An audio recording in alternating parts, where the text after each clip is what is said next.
Imagine you're alone in your house late at night. Your phone rings. You answer it, and the voice on the other side whispers, "Don't open the door." That's strange enough. But then you realize something terrifying. The voice on the phone sounds exactly like you. Not similar, not close, exactly the same. And then the voice says something even worse. You only have 10 minutes left. 10 minutes. Until what? The call. In the winter of 2019, a man named Daniel lived alone in a quiet apartment complex. It was the kind of place where nothing unusual ever happened. Same neighbors, same routine, same quiet nights. Daniel worked from home as a graphic designer. Most nights he stayed up late watching videos or working on projects. And on one particular night, everything changed. At exactly 2:11 a.m., Daniel's phone rang. He looked at the screen. Unknown number. Normally, he would ignore it, but something about the call felt urgent, almost like the phone needed to be answered. So he picked it up. Hello? For a moment, nothing, just silence. Then a voice whispered, "Daniel, listen carefully." Daniel's heart skipped a beat because the voice sounded familiar, very familiar. Something is wrong. "Who is this?" Daniel asked. The voice hesitated. Then it said something impossible. "It's you." Daniel laughed nervously. "Very funny. Seriously, who is this?" But the voice repeated, "It's you." 10 minutes from now. Daniel rolled his eyes. "Yeah, okay." Then the voice said something strange. "In 20 seconds, a blue car will drive past your building blasting music." Daniel frowned. "That's not funny." The voice began counting down. 10, 9, 8. Daniel walked toward the window. 5, 4, 3. Suddenly, a blue car drove past the building, music blasting loudly, exactly as the voice predicted. Daniel froze. "The future. How did you know that?" he asked. The voice sounded serious now, because I already lived it. Daniel felt a cold chill run down his spine. This isn't funny anymore. Then the voice said something that made Daniel's stomach drop. "Someone is coming to your door?" Daniel looked toward the hallway. Everything was quiet. Too quiet.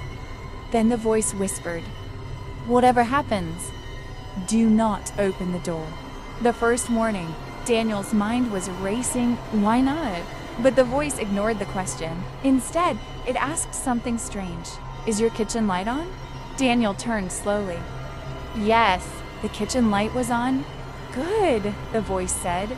"That means the timeline hasn't changed yet." Daniel's heart began pounding. Timeline? But the voice suddenly sounded nervous. "You need to listen very carefully. In exactly 2 minutes, someone will knock on your door, and if you open it, you die." The knock. 2 minutes passed slowly. Every second felt heavier than the last. Daniel sat on the couch staring at the door. Then it happened. Knock, knock. Daniel nearly jumped. The voice on the phone whispered urgently, "Don't move." Another knock. This one louder.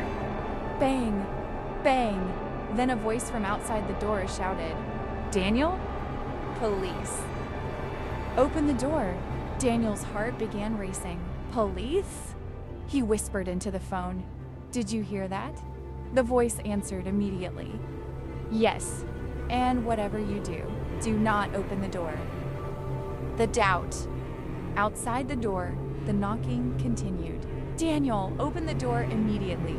Daniel's mind was spinning. If this was the police, he should open the door, but the voice on the phone sounded terrified. "Daniel, look through the peephole."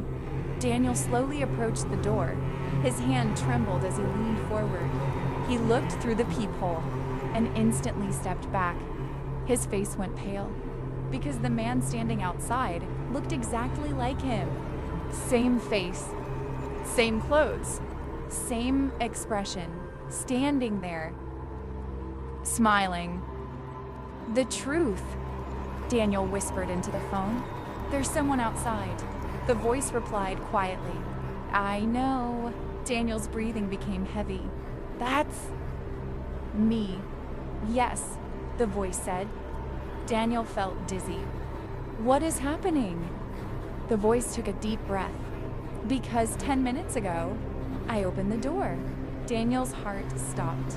And the voice answered slowly. And now, I'm the one outside. The loop. Daniel suddenly realized something terrifying. If you're me and I open the door, the voice finished the sentence, then you become the next version of me. Daniel felt sick. You're telling me I'm stuck in a loop? Yes. How many times has this happened? The voice was silent for a moment. Then it said something chilling. I stopped counting. The experiment. The voice continued. Every time I call you, I try to change something. Something small. So, maybe this time, the loop breaks. Daniel asked quietly. Has it ever worked? The voice replied. No. The second knock. Suddenly, bang! The door shook violently. Daniel! The voice outside shouted again. Open the door! Daniel backed away, his heart pounding louder than ever. The voice on the phone whispered urgently, don't let curiosity win. Curiosity is what traps us every time. The silence. Then suddenly, everything went quiet. The knocking stopped. The hallway was silent. Daniel slowly approached the door. The voice on the phone shouted, Daniel, no! But Daniel couldn't help it. He looked through the peephole again. The hallway was empty. No one there. Slowly, he opened the door. Nothing. Just an empty hallway. Daniel stepped outside, confused. Then his phone rang again. Unknown number. He answered and heard a voice say, Daniel, listen carefully. The voice was identical to his own. You only have 10 minutes left. Ending question. So here's the real mystery. Did Daniel create the loop himself? Or was something else controlling the timeline? And if your phone rang tonight from your own number, would you answer? Or would you let it ring? Because sometimes the scariest voice you can hear is your own.